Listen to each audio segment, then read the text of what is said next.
السلام علیکم dear students, آج ہم پڑھ رہے ہیں لیسن نمبر 6 پیج نمبر 61 دا پروڈیگل سن۔ اس کے ہم نے 2 پیراگرافز آلریڈی پڑھے ہیں کل کے لیکچر میں۔ آج ہم اس سے آگے پڑھیں گے۔ جیسا کہ میں نے پہلے ہی بتایا ہے، یہ ایک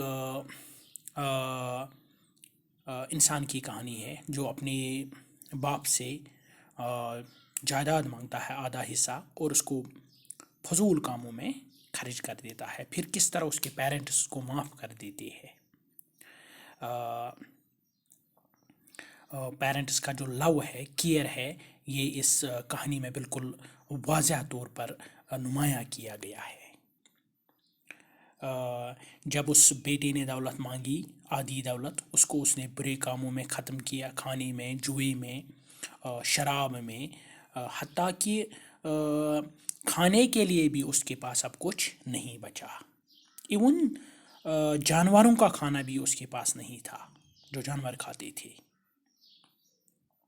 اب آگے کیا ہوتا ہے، پیج نمبر 61 پر پڑھیے آپ۔ پیراگراف تھرڈ پیراگراف جو ہے، دا ہنگر پینگس۔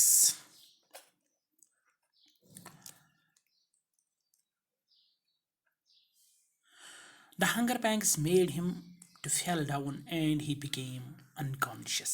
جب اس کو کھانے کے لیے کچھ نہیں ملتا تھا، پینگس مین درد، تکلیف اس کو ہوتی تھی اس بھوک سے، پھر کیا ہوتا تھا، to fell down and he became unconscious، وہ اکثر گر جاتا تھا، بے ہوش ہوتا تھا۔ On regaining his consciousness، جب اس کو ہوش آیا، جب اس نے ہوش سنبھالا، he thought how many of my father's hired men have more bread than they want۔ میرے باپ کے پاس کتنے نوکر ہیں، وہ پیٹ بھر کر کھاتے ہیں اور کھانے کے سوا بھی ان کو بہت ملتا ہے۔ How many of my father's hired men means servants have more bread than they want while I here am dying of hunger۔ جبکہ میں یہاں بھوک سے مر رہا ہوں، جبکہ مجھے یہاں کھانے کے لیے کچھ بھی نصیب نہیں ہے۔ I will go to my father، لہٰذا میں اب ایک کام کروں گا، میں اپنے باپ کے پاس جاؤں گا۔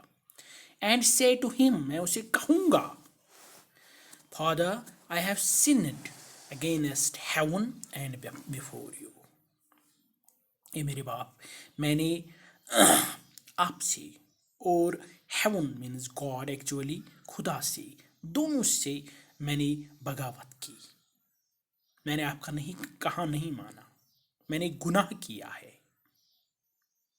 I no longer deserve to be called a son of yours، لہٰذا مجھے آپ کا بیٹا کہلانے کا کوئی حق نہیں ہے، کیونکہ میں نے اپنی جائیداد، میں نے اپنا حصہ فضول کاموں میں برباد کیا ہے، لہٰذا میں آپ کا بیٹا کہلانے کا حق نہیں رکھتا ہوں۔ Treat me as one of your hired man, لہٰذا آپ مجھے ایک نوکر کی حیثیت سے اپنے گھر میں پناہ دیجیے۔ میں آپ کے بیٹے کی حیثیت سے نہیں آیا ہوں، ایک نوکر کی حیثیت سے مجھے اپنے گھر میں پناہ دیجیے۔ And I will work for you, میں ایک نوکر کی طرح کام کروں گا۔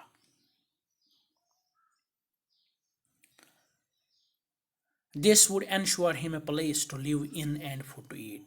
اس سے کم تو یہ ہوگا کہ اس کو 2 وقت کی روٹی ملے گی، رہنے کے لیے کوئی شیلٹر ملے گا، ورنہ اس کے پاس نہ کھانا تھا، نہ کوئی شیلٹر تھا، رہنے کی نہ کوئی جگہ، نہ کوئی کھانے کے لیے کوئی چیز۔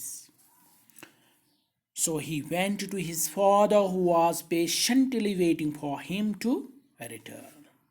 لہٰذا وہ اپنے باپ کے پاس گیا جو صبر کے ساتھ اس کا انتظار کر رہا تھا، کیونکہ اس کو پتہ تھا کہ اس کی دولت زیادہ دیر تک چلنے والی نہیں ہے۔ تو آپ کو پتہ ہوتا ہے کیا ہونے والا ہے۔ He was patiently waiting for him to return۔ The father embraced the lost son and kissed him tenderly۔ لہٰذا اس نے اپنے بیٹے کو گلے سے لگایا، embrace means گلے سے لگانا، اور اس کو کس کیا، اس کو چوما نرمی کے ساتھ، اس کو کس کیا۔ Father cried the son، اے میرے باپ. cried the son, بیٹے نے چلا کر کہا. I have sinned against heaven and before you. بالکل جو اس نے سوچا تھا وہی کہا کہ میں نے غلطی کی، میں نے خدا کے ساتھ، میں نے آپ کے ساتھ دھوکہ کیا، میں نے آپ کا کہنا نہیں مانا. I am not worth calling your son. میں آپ کا بیٹا کہلانے کے لائق نہیں ہوں. مجھے آپ کا بیٹا کہلانے کا حق نہیں ہے کیونکہ میں نے اپنا حصہ برباد کیا ہے. لہٰذا میں ایک نوکر کی حیثیت سے اب یہاں رہوں گا. لہٰذا مجھے اجازت دیجیے، مجھے اپنائیے ایک نوکر کی حیثیت سے. I have wronged you. میں نے بالکل آپ کے ساتھ غلط کیا. My dear father said the son. اس بیٹے نے اس سے کہا. جب اس کو نشہ، جو دولت اس نے باپ سے حاصل کی، جب وہ ختم ہو گئی، دولت کا نشہ اتر گیا، تو اب بالکل اس کو ہوش آ گیا کہ میں کہاں ہوں، میری تو حیثیت ہی نہیں کچھ ہے. میں تو اب تک اپنے باپ کے پیسوں پر پڑ رہا تھا. اب بالکل اس کے ہوش ٹھکانے آ گئے اور وہ سنبھلنے لگا. said the son. آگے کیا ہوتا ہے انشاءاللہ ہم کل کے نیکسٹ لیکچر میں پڑھیں گے. Till that good bye.